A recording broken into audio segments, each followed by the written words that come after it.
Long before the world learned to hurry, there were those who learned to listen. They watched rivers instead of clocks. They trusted silence more than noise. And they understood something we have forgotten, that life does not move forward by force, but by flow.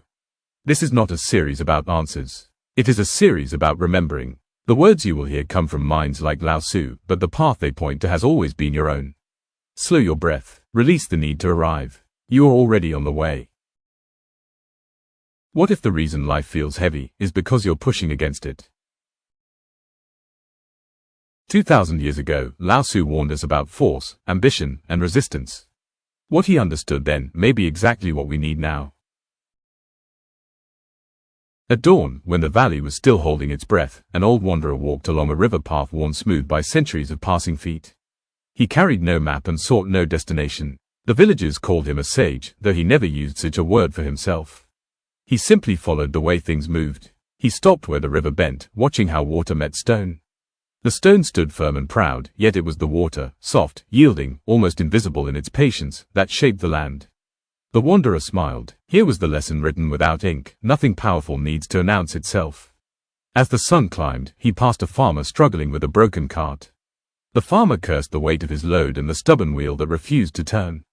The old man did not lecture or offer clever advice. He helped lift the cart, removed what was unnecessary, and the wheel rolled freely again.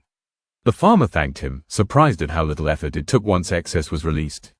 The wanderer continued on, leaving behind understanding rather than words. At noon, a child ran beside him, asking endless questions about the world: why the sky was vast, why people fought, why happiness seemed so hard to hold. The old man answered none of them directly. Instead, he asked the child to listen to the wind moving through bamboo. It makes no sound of its own, he said, yet it fills the forest with music. The child fell silent, sensing that some truths are not grasped, but felt. By evening, the wanderer reached a quiet village where leaders argued loudly about rules, control, and order. He watched from the shadows as their voices tangled like knotted rope. When asked for his opinion, he replied gently: the more tightly you pull, the more resistance you create. Confused and slightly annoyed, they dismissed him. Later, when exhaustion softened their tempers, one by one they stopped arguing, without realizing they were finally practicing what he had shown them. As night settled, the old man rested beneath the open sky. He owned nothing, yet lacked nothing. He had changed no laws, won no debates, built no monuments.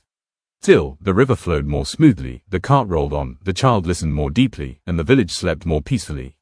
This was the quiet teaching of the way: to move without forcing, to act without striving, to lead by not standing above, and to trust that when one aligns with the natural flow of life, life itself does the work. The wanderer closed his eyes, becoming as still as the valley itself, another passing moment in a universe that needed no direction, only harmony.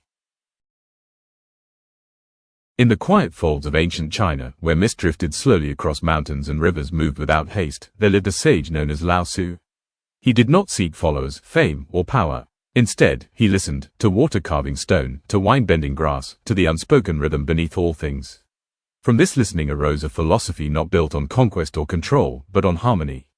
Lao Tzu taught that behind the visible world flows an invisible current called the Tao, the way.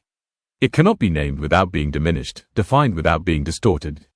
The Tao is the source of all life, yet it demands nothing. It nourishes all things without claiming ownership, guides without commanding, and endures without force. To live wisely, Lao Tzu believed, was not to dominate the Tao, but to align with it. At the heart of his philosophy lies Wu Wei, often misunderstood as doing nothing. In truth, it is effortless action, acting in accordance with nature rather than against it. Just as a river does not struggle to flow downhill, a person in harmony with the Tao does not strain against life. They act when the moment is ripe, withdraw when it is not, and trust the natural unfolding of events. Strength, Lao Tzu taught, lies not in rigidity but in flexibility. The stiff tree breaks in the storm, the supple bamboo survives. Lao Tzu also spoke of paradox, for reality itself is paradoxical. Softness overcomes hardness. Emptiness gives usefulness. A cup is valuable because of the space within it. Silence carries more truth than endless speech. By embracing these contradictions, one comes closer to wisdom. The world is not meant to be solved like a problem, but experienced like a rhythm. Power, in Lao Tzu's view, was most dangerous when loudly displayed. The greatest leaders were those barely noticed, whose presence felt like absence. When such leaders governed, people believed they had achieved everything themselves. Forcing order breeds resistance, allowing balance invites cooperation. Thus, the sage rules by example, not by decree. Perhaps the most radical teaching of Lao Tzu is humility. He urged people to empty themselves of excessive desire, ambition, and ego. In emptiness, clarity arises. In stillness, understanding deepens. The sage does not compete, and therefore cannot be defeated. He does not cling, and therefore does not suffer loss. These teachings were later gathered into the Tao Te Ching, a slim book of poetic verses that has outlived empires. Its endurance mirrors its message: what is gentle lasts, what is forceful fades. Lao Tzu's philosophy does not ask us to escape the world, but to move within it as nature moves, quietly, patiently, and truthfully. It reminds us that life need not be wrestled into submission. Sometimes, the wisest path is not forward or backward, but inward, returning to simplicity, balance, and the way that has always been flowing beneath our feet. As the story goes, Lao Tzu did not announce his wisdom with thunder. He allowed it to drift, like smoke from a distant fire, seen only by those who slowed down enough to notice. His philosophy invites us to unlearn before we learn, to peel away layers of certainty until only awareness remains. Lao Tzu observed that much of human suffering arises from resistance to change, to aging, to loss, to uncertainty. Nature, however, resists nothing. Seasons arrive and depart without regret. Night does not protest the coming dawn. From this, he taught acceptance, not as resignation, but as alignment. When one stops fighting the natural order, energy once spent on struggle becomes available for insight and compassion. Desire, Lao Tzu warned, is a double-edged blade. Want too much, and life becomes a chase without rest. Want too little, and stagnation follows. The sage learns moderation, not through strict rules, but through awareness. By understanding what is enough, one becomes rich without accumulation. This quiet contentment is freedom, freedom from comparison, envy, and the endless hunger for more. Central to Lao Tzu's vision is balance, often symbolized by yin and yang, opposites that do not cancel each other, but complete each other. Light needs darkness to be known. Rest gives meaning to effort. Life and death are not enemies but partners in an eternal dance. When people cling to one side and reject the other, imbalance arises. Wisdom lies in embracing both. Lao Tzu also spoke deeply about time. He urged people to dwell in the present moment, where the Tao is most accessible. The past cannot be grasped, the future cannot be controlled, but the present is alive and responsive. When the mind quiets, even ordinary actions, walking, breathing, listening, become expressions of the Tao. In human relationships, Lao Tzu advised gentleness. Harsh words harden hearts, softness opens them. True influence does not dominate, it attracts. Like water shaping stone, kindness shapes character over time. This does not mean weakness. Water, after all, wears down mountains. Its power lies precisely in its yielding nature. Before leaving civilization, Lao Tzu is said to have recorded his insights in the Tao Te Ching, then vanished into legend.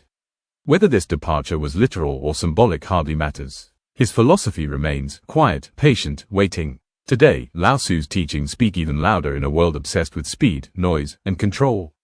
They remind us that not all progress moves forward, that stillness can be productive, and that wisdom often whispers where ambition shouts.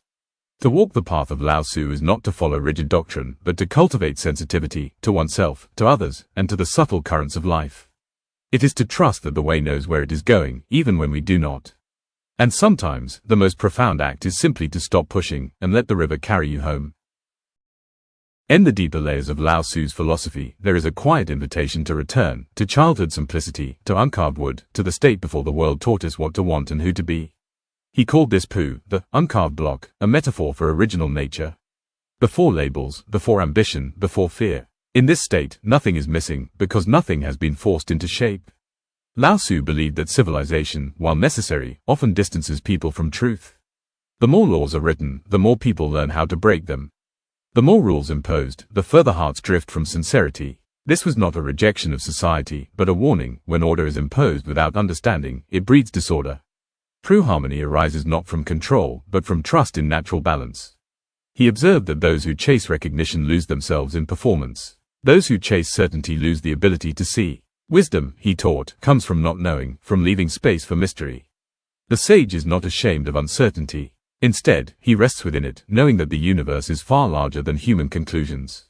Silence holds special importance in Lao Tzu's worldview. Words, while useful, are crude tools for subtle truths. Over-explaining flattens meaning, over-asserting hardens opposition. The Tao moves quietly, and those who align with it learn when not to speak. In silence, one hears what noise conceals: intuition, rhythm, the pulse of life itself. Lao Tzu also addressed fear, though gently. Fear, he suggested, arises when we separate ourselves from the flow of existence, when we believe we stand alone against the world. But when we recognize ourselves as part of the same process that moves stars and seasons, fear loosens its grip. One does not fear the night when one understands it is part of the day's cycle. Even death, in Lao Tzu's philosophy, is not an enemy. It is a return, not an end. Just as rivers flow into the sea without loss, life flows into transformation without disappearance. Clinging to permanence causes suffering, accepting impermanence brings peace. The verses preserved in the Tao Te Ching do not demand belief. They offer reflection. They do not command obedience. They invite alignment. Each reading reveals something new, because the reader is never the same person twice. To live by Lao Tzu's philosophy is to move gently through the world without becoming passive, to act without forcing, to lead without dominating, to know without claiming certainty. It is to understand that the universe does not hurry, yet everything is accomplished. And so the way continues, unseen, unnamed, endlessly patient. It waits not to be found, but to be remembered.